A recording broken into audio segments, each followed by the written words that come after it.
नमस्कार दोस्तों, मैं आपका मित्र आशीष कुमार कोस्टा अपने YouTube channel future zone Jabalpur में आपका स्वागत करता हूं। आगामी मध्य प्रदेश शासन की जेल प्रहरी की जो पोस्ट का अनाउंसमेंट हुआ है, तो उसके लेवल के अकॉर्डिंग हम वीडियो PDF आपको प्रोवाइड करा रहे हैं। तो देखिए, उसमें जो 20-20 नंबर के 5 पार्ट्स में उसको डिवाइड किया गया है। तो हिस्ट्री, ज्योग्राफी, पॉलिटी, इकोनॉमी, ये सारी चीज़ें इसमें इंक्लूड हैं। MP का GK और साइंस भी इंक्लूड है, लेकिन 20 मार्क्स का ही होने के कारण हम उसको बहुत डेप्थ में नहीं पढ़ेंगे। तो एक छोटे छोटे PDF बना के मैं आपको प्रोवाइड कराऊंगा, जिससे कि आपकी प्रिपरेशन अच्छी हो जाए। तो सबसे पहले हम स्टार्ट करते हैं भारतीय इतिहास में।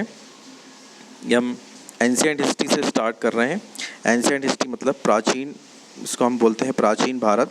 देखिए, प्राचीन भारत में जो क्वेश्चंस महत्वपूर्ण हैं, तो सबसे पहला क्वेश्चन है सिंधु सभ्यता की सबसे बड़ी इमारत जो कि मोहनजोदड़ो से प्राप्त हुई। तो ये अन्नागार है। अन्नागार जो है वो सिंधु सभ्यता की सबसे बड़ी इमारत थी और मोहनजोदड़ो से प्राप्त हुई है। और यहाँ पे अन्न को रखा जाता था, क्योंकि वहाँ पे एग्रीकल्चर के बेस पे इकोनॉमी थी, कृषि अधिशेष होता था, तो उस उत्पादन को रखने के लिए अन्नागार बनाया गया था। एक्चुअली में जो टैक्सेशन होता था वो अन्न के रूप में होता था।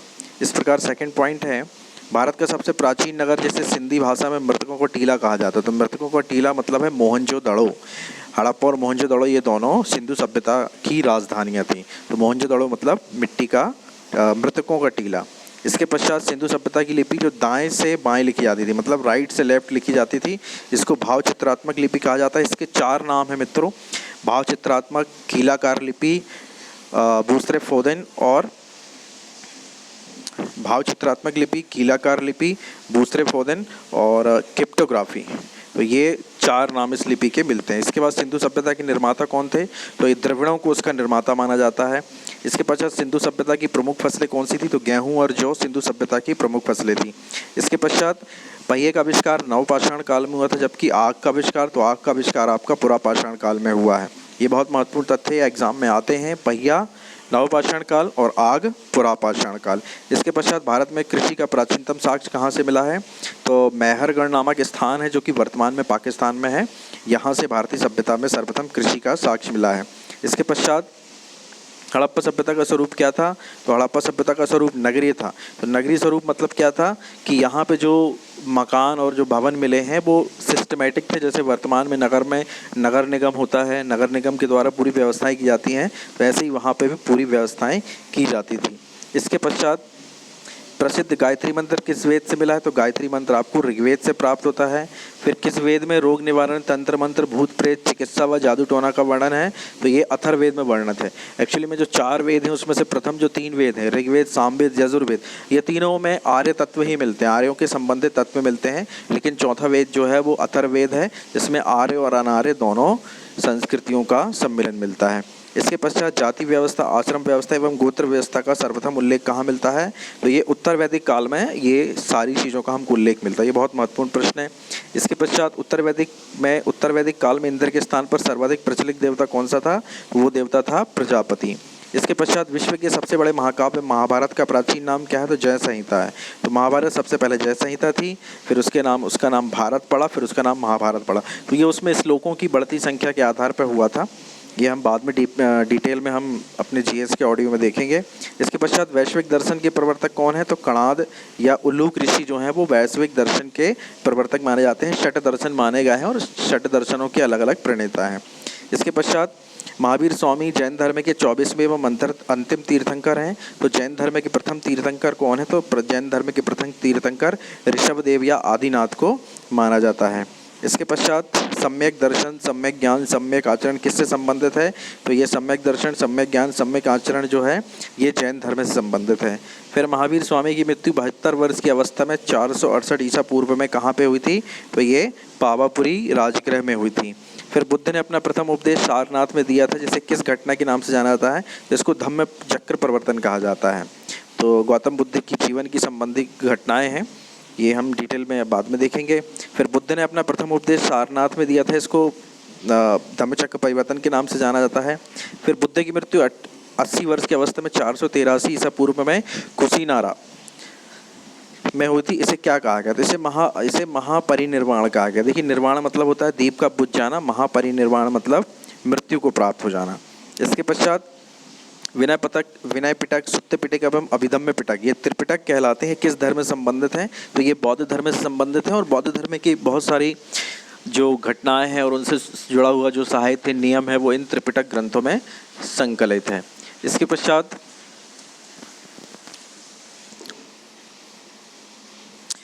बौद्ध धर्म में बुद्ध, धम्म एवं संघ को क्या कहा गया? तो बुद्ध, धम्म, संघ ये त्रिरत्न कहे जाते हैं।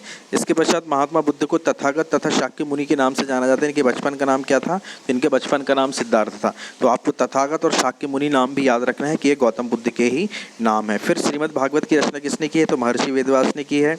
फिर इस्लाम धर्म के संस्थापक पैगम्बर हजरत मोहम्मद साहब का जन्म कहाँ हुआ था? तो ये 570 ईस्वी में मक्का में इनका जन्म हुआ था। फिर पैगम्बर मोहम्मद साहब ने इस्लाम के पवित्र ग्रंथ की शिक्षाओं को उपदेश दिया है। तो उन्होंने कुरान जो कुरान है वो इनसे संबंधित है। जो उनके उपदेश हैं या जो प्रारंभिक शिक्षाएं हैं वो कुरान के रूप में है। इसके पश्चात चंद्रगुप्त मौर्य ने किसी युद्ध में पराजित कर मौर्य वंश की स्थापना की? तो धनानंद को पराजित किया था। तो चंद्रगुप्त जो है ये मौर्य वंश का शासक थे, इसने मौर्य वंश की स्थापना की थी और नंद वंश के शासक धनानंद को इन्होंने पराजित किया था। इसके पश्चात आचार्य चाणक्य द्वारा लिखित पुस्तक जिसका नाम है आचार्य चाणक्य द्वारा लिखित पुस्तक जिसका नाम है अर्थशास्त्र, किस विषय से संबंधित है?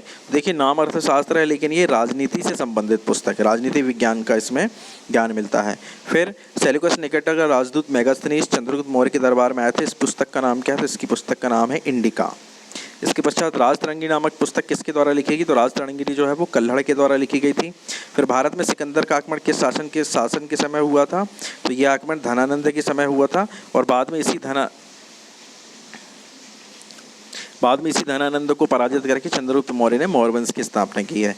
फिर भारत का भूगोल पुस्तक किसने लिखी है? तो ये यूनान का ये यात्री था टालमी जिसने भारत का भूगोल नामक पुस्तक लिखी है। फिर अशोक ने अपने पुत्र महेंद्र एवं पुत्री संघमित्रा को श्रीलंका में किस धर्म के प्रचार के लिए भेजा था? तो इसने अपने पुत्र एवं पुत्री को श्रीलंका में बौद्ध धर्म के प्रचार के लिए भेजा था।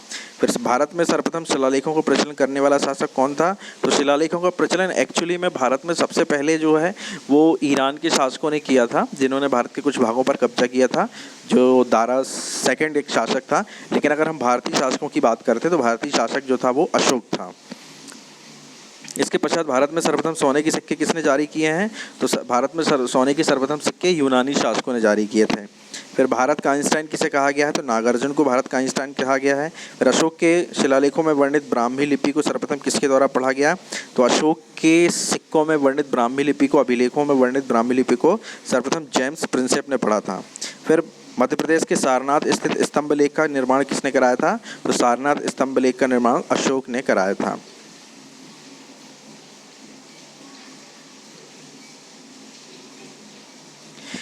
इसके पश्चात ईसा पूर्व 6वीं शताब्दी में भारत में कितने जनपद थे? तो उस समय 16 महाजनपद थे और उसमें से दो महाजनपद बहुत शक्तिशाली थे। एक था अवंती जिसको हम उज्जैनी कहते हैं और दूसरा था पाटलिपुत्र या जिसको कालांतर में बाद में मगध कहा गया है। इसके पश्चात प्राचीन जैन ग्रंथों की भाषा क्या थी? जैन ग्रंथों की भाषा प्राकृत भाषा थी। इसके पश्चात चीनी यात्री ह्वेनसांग किसके शासनकाल में भारत आया था? तो बहुत सिंपल है, हा से ह्वेनसांग और हा से हर्षवर्धन, तो याद करने में आपको प्रॉब्लम नहीं होगी। फिर गुप्त वंश का संस्थापक कौन था? तो गुप्त वंश का संस्थापक श्रीगुप्त था और कहीं कहीं पर इसका नाम घटोत्कच भी प्राप्त होता है। फिर गुप्त वंश का प्रथम स्वतंत्र शासक जिसकी उपाधि महाराजा धीराज थी, तो महाराजा धीराज सबसे पहले उपाधि ग्रहण की थी चंद्रगुप्त प्रथम ने। फिर मेहरौली का स्तंभलेख किससे संबंधित है? तो मेहरौली का स्तंभलेख जो है वो चंद्रगुप्त द्वितीय ने उत्कीर्णित करवाया था। फिर भारत का नेपोलियन किसे कहा जाता है? तो समुद्रगुप्त जो गुप्त वंश का शासक है इसको भारत का नेपोलियन कहा जाता है। लेकिन एक और महत्वपूर्ण बात है, एक जो विद्वान है जिसने ये कहा है वो विंसेंट स्मिथ है। विंसेंट स्मिथ ने समुद्रगुप्त को भारत का नेपोलियन कहा है। इसके पश्चात चीनी यात्री फाहियान किसके शासनकाल में आए थे? तो फाहियान समुद्रगुप्त द्वितीय के शासनकाल में आए थे। हरिसेन किसका दरबारी कवि था? हरिसेन समुद्रगुप्त का दरबारी कवि था। फिर चरक संहिता का रचयिता चरक किसका राजवैद्य था? चरक जो है वो कनिष्क का राजवैद्य था। फिर चोल शासक किस धर्म के अनुयायी थे? तो चोल शासक शैव धर्म के अनुयायी थे। नालंदा विश्वविद्यालय की स्थापना किस गुप्त शासक के काल में हुई? तो नालंदा विश्वविद्यालय की स्थापना कुमारगुप्त के समय हुई है। संस्कृत के महान कवि कालिदास किसके दरबार में थे? तो ये चंद्रगुप्त द्वितीय के दरबार में थे। फिर संसार का सर्वाधिक प्रचलित ग्रंथ पंचतंत्र, ये विष्णु शर्मा आचार्य के द्वारा लिखा गया था। तो किस काल में लिखा गया था? ये गुप्त काल में लिखा गया था। इसके पश्चात संस्कृत विद्वान बाणभट्ट किसके दरबारी कवि थे? तो ये हर्ष के दरबारी कवि थे। फिर सर्वाधिक स्वर्ण मुद्रा जारी करने वाला कुषाण शासक कौन था? तो ये कनिष्क था। फिर आर्यभट्टियम एवं सूर्य सिद्धांत की रचना किसने की है? तो ये आर्यभट्ट के द्वारा की गई थी। इसके पश्चात आर्यभट्ट, वराहमिहिर, धन्वंतरी और ब्रह्मगुप्त ये किसके दरबारी थे? तो ये चंद्रगुप्त द्वितीय के दरबारी थे। फिर आयुर्वेदाचार्य धन्वंतरी किसके दरबारी थे? ये चंद्रगुप्त द्वितीय के दरबारी थे। फिर गुप्त काल का महत्वपूर्ण व्यापारिक केंद्र कौन सा था? तो ये उज्जैन था। फिर अजंता स्थित कुल 29 गुफाओं में गुफा नंबर 17 को क्या कहा गया है? तो देखिए अजंता में गुफाएं बनी हुई हैं जो कि गुप्त काल से संबंधित हैं, और ये जैन धर्म, बौद्ध धर्म और हिंदू धर्म या वैष्णव धर्म से संबंधित गुफाएं हैं। इन धर्मों से संबंधित वहाँ पे चित्र मिलते हैं, और जो 17 नंबर की गुफा इसको चित्रशाला कहा गया है। फिर बौद्ध धर्म एवं जैन धर्म में क्या समान था? तो ये दोनों धर्म अनीश्वरवाद है, मतलब ईश्वर को नहीं मानते हैं। फिर दासराग का युद्ध ऋग्वेद के किस मंडल में मिलता है? तो ये 7वें मंडल में दासराग युद्ध का वर्णन है। फिर आर्यों की प्रत्यप्रधान समाज की सबसे छोटी इकाई क्या थी? तो सबसे छोटी इकाई परिवार या कुल थी। फिर उपनिषद, महापुराण एवं वेदांतों की संख्या कितनी? तो 108 उपनिषद हैं, 18 महापुराण है और वेदांत 6 हैं। इसके पश्चात आर्यों का व्यवसाय क्या था? तो आर्यों का व्यवसाय पशुपालन एवं कृषि था। फिर आर्यों द्वारा खोजी गई धातु कौन सी थी? तो आर्यों ने लोहे की खोज की थी। लोहे के अस्त्रों या लोहे के उपकरणों का प्रयोग करके सर्वप्रथम इन्होंने कृषि का विकास किया था। फिर वैदिक काल में मनुष्य एवं देवता के मध्य मध्यस्थता की भूमिका कौन निभाता था? तो देखिए देवताओं और मनुष्यों के मध्य मध्यस्थता की भूमिका अग्नि निभाता था, क्योंकि जब भी हम कोई हवन करते हैं तो सबसे पहले उसमें हवन कुंड में अग्नि का आह्वान किया जाता है, अग्नि प्रज्वलित की जाती है और उसके बाद उसमें होम दिया जाता है। तो हम ये मानते हैं कि अग्नि को हम होम समर्पित कर रहे हैं, तो अग्नि उस होम को संबंधित देवता तक पहुंचा देगी। इसके पश्चात ऋग्वेद में सबसे महत्वपूर्ण नदी कौन सी थी? तो सबसे महत्वपूर्ण नदी सरस्वती थी। फिर सत्यमेव जयते किस उपनिषद से लिया गया है? तो मुंडको उपनिषद से लिया गया है। 2 महाकाव्य हैं, तो रामायण और महाभारत हैं। जैन धर्म के दो संप्रदाय हैं, दिगंबर एवं श्वेतांबर हैं। फिर भद्रबाहु द्वारा रचित कल्पसूत्र की विषय वस्तु क्या है? तो कल्पसूत्र की जो है उसमें जैन तीर्थंकरों की जीवनियाँ संकलित हैं। फिर बुद्ध ने यह सिद्धांत के विश्व दुखों से भरा है कहाँ से लिया? तो ये उन्होंने उपनिषद से लिया है।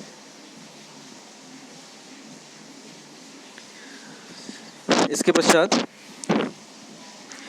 पैगंबर मोहम्मद साहब के उत्तराधिकारी क्या कहलाते हैं? तो ये खलीफा कहलाते हैं। ईसाई धर्म का प्रमुख ग्रंथ बाइबल है। ईसा मसीह के जन्म दिवस को क्रिसमस के रूप में मनाया जाता है। फिर अजात शत्रु का उपनाम क्या था? तो इसका नाम कुणिक था। यहाँ पे कुविक दिया हुआ है, कुविक नहीं, उसका नाम कुणिक था। फिर महान सिकंदर किसका शिष्य था? तो शिष्य अरस्तु का शिष्य था सिकंदर, और अरस्तु जो थे वो सुकरात के शिष्य थे, मतलब सुकरात, फिर अरस्तु और फिर सिकंदर। इसके पश्चात भरत स्तूप का निर्माण किसने करवाया था? तो इसका निर्माण पुष्यमित्र शुंग ने कराया था। फिर हिंदू यूनानी शासकों में सबसे विख्यात शासक जिसकी राजधानी साकल थी, तो साकल को राजधानी बनाया था मिनांडर ने। फिर मिनांडर के प्रश्न एवं नागसेन द्वारा दिए गए उत्तर जो पुस्तक में संग्रहित हैं, इसका नाम है मिलिंदपनो, जिसका अर्थ होता है मिलिंद के प्रश्न। इसके पश्चात बौद्धियों का रामायण कही जाने वाली पुस्तक बुद्ध चरित्र की रचना किसने की है? तो इसकी रचना अश्वघोष ने की थी। फिर गांधार शैली एवं मथुरा शैली का विकास किसके काल में हुआ? तो ये कनिष्क के काल में हुआ है।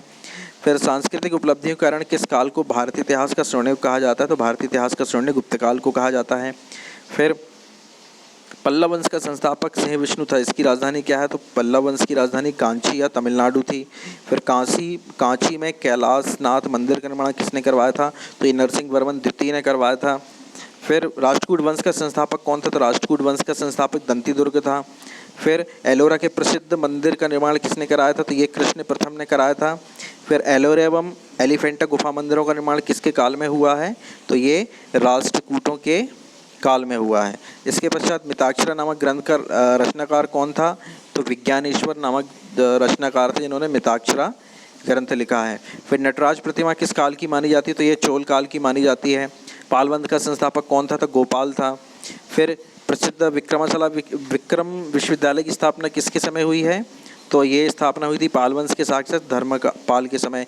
गीत गोविंद के रचनाकार कौन थे? जयदेव थे। ये किसके दरबारी थे? तो ये सैनवंश के शासक लक्ष्मण सेन के दरबारी थे। फिर दिल्ली नगर की स्थापना किस वंश के समय हुई है। तो दिल्ली की स्थापना तोमर वंश ने की है और जो शासक था उनका नाम था अनंगपाल तोमर। ये बहुत महत्वपूर्ण प्रश्न है। फिर पृथ्वीराज रासो का रचयिता चंद्रबरदाई किसका राजकवि था? तो ये पृथ्वीराज तृतीय का राजकवि था। फिर हड़प्पा सभ्यता की समकालीन सभ्यता थी, तो मेसोपोटामिया की जो सभ्यता है वो हड़प्पा की समकालीन सभ्यता थी। फिर सिंधु सभ्यता के खोजकर्ता कौन है? तो राय बहादुर दयाराम साहनी सिंधु सभ्यता के खोजकर्ता हैं। फिर चारों वेदों में सर्वाधिक प्रचलित वेद जिसमें आर्यों की राजनीतिक प्रणाली एवं इतिहास के बारे में जानकारी मिलती तो ऋग्वेद है। मतलब चारों वेदों में जो सबसे प्राचीनतम वेद है वो ऋग्वेद है। इसके पश्चात समाज में चारों वर्णों का विश्लेषण ऋग्वेद के किस मंडल में है? तो 10वें मंडल में जो भाग है उसका एक पुरुष सूक्त है। पुरुष सूक्त में चारों वर्णों का सबसे पहले विवरण मिलता है और वर्ण व्यवस्था का भी सर्वप्रथम उल्लेख जो है वो पुरुष सूक्त में ही मिलता है। फिर 540 ईसा पूर्व महावीर स्वामी का जन्म कहाँ हुआ था? तो वैशाली के कुंडल ग्राम में हुआ था। फिर एशिया के ज्योतिपुंज कहे जाने वाले बौद्ध संस्थापक गौतम बुद्ध का जन्म कहाँ हुआ था? तो ये कपिलवस्तु के लुम्बिनी नामक स्थान पर हुआ था।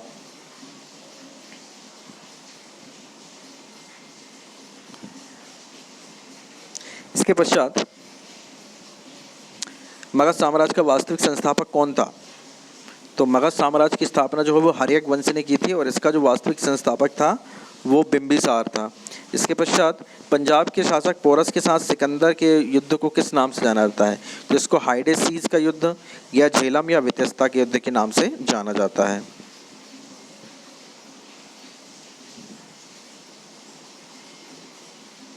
इसके पश्चात फ्रेंड 269 ईसा पूर्व मगध की गद्दी पर बैठने वाले किस महान शासक का नाम अभिलेखों में प्रियदर्शी मिलता है? तो ये अशोक का नाम है। अशोक का नाम देवानाम प्रियदर्शी राजा नाम अशोक का मिलता है मास्की और गुर्जर अभिलेख में।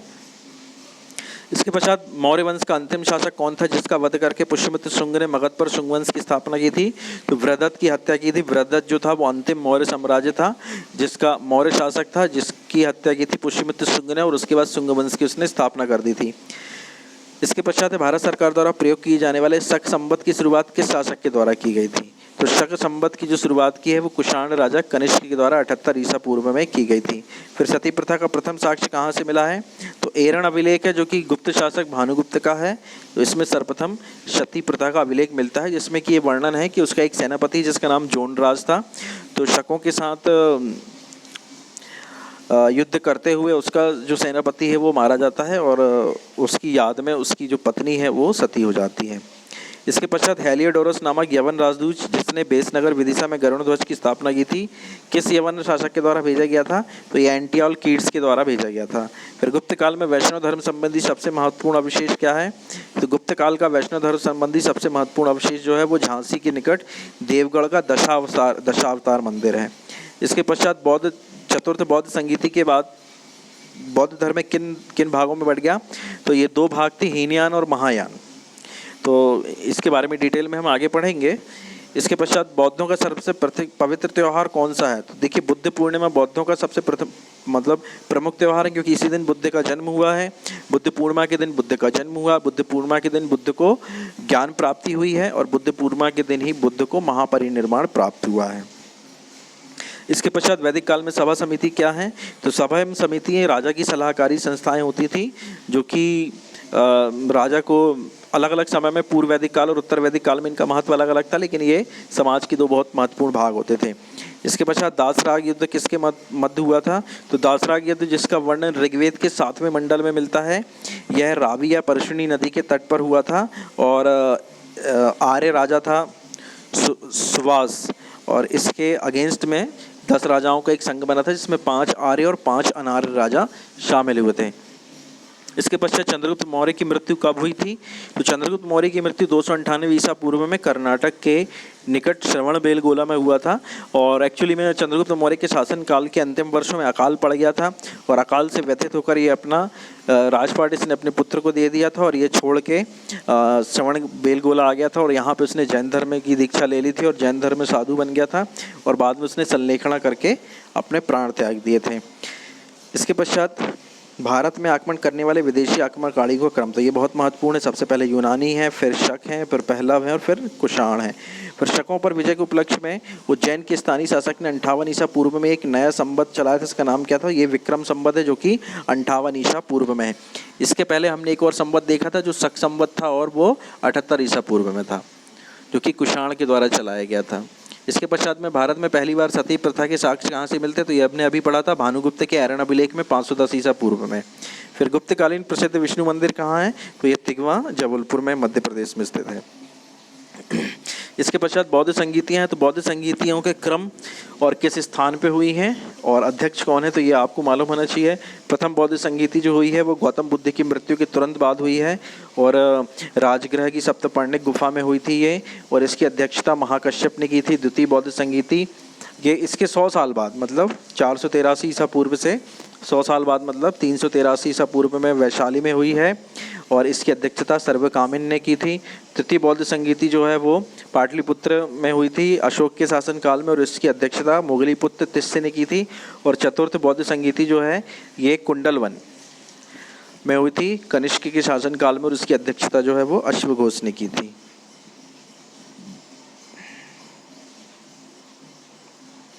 इसके पश्चात कुछ महत्वपूर्ण पुस्तकें हैं और उनके लेखक हैं और ये अंतिम जानकारियां हैं, जैसे मालविकाग्निमित्रम तो ये कालिदास की रचना है। विक्रम और विषयम ये भी कालिदास की रचना है। अभिज्ञान शकुंतलम ये भी कालिदास की रचना है। मुद्रा राक्षस ये विशाखादत्त की रचना है। मृच्छकटिकम शूद्रक की रचना है। अष्टाध्यायी पाणिनि की रचना है। ये संस्कृत व्याकरण पहली संस्कृत व्याकरण है पाणिनि की अष्टाध्यायी। फिर कौटिल्य का अर्थशास्त्र है, ये राजनीति विज्ञान से संबंधित है। रामायण जो है वो महर्षि वाल्मीकि की रचना है। आर्यभट्टीय ये आर्यभट्ट की रचना भी हमने 2 रचनाएं पढ़ी थी, एक आर्यभट्टीय है और एक सूर्य सिद्धांत है। इसके अलावा पंच सिद्धांतिका ये वराह मिहिर की रचना है। राजतरंगिणी ये कल्हड़ की रचना, ये बहुत महत्वपूर्ण है। भारत में इतिहास लेखन संस्कृत भाषा में इतिहास लेखन का जो पहला जो प्रमाण है क्रमबद्ध वो रचना थी कल्हड़ की राजतरंगिणी, जिसमें कश्मीर का इतिहास हमको मिलता है। उसके पश्चात पृथ्वीराज रासो ये चंद्रबरदाई की रचना है। इसके पश्चात विक्रमांक देव चरित ये बिल्हड़ की रचना है। महाभाष्य पतंजलि का महाभाष्य है। इसके पश्चात तुझके बाबरी ये बाबरी की है, इसके को हम मध्यकाल इतिहास में पढ़ेंगे। और शाहनामा ये फिरदौसी की रचना है। तो इसके पश्चात अंत में महावीर स्वामी के बारे में वर्णन है कि इनके पिता का नाम सिद्धार्थ था, माता का नाम त्रिशला था, पत्नी का नाम यशोदा था, दामाद का नाम जमाली था और पुत्री का नाम था अणुज्या प्रियदर्शनी। तो ये प्राचीन भारत के कुछ महत्वपूर्ण तथ्य हैं जो आपको एग्ज़ाम की पॉइंट ऑफ व्यू से बहुत महत्वपूर्ण है, तो इनको आप बार बार रिवाइज कीजिए। धन्यवाद।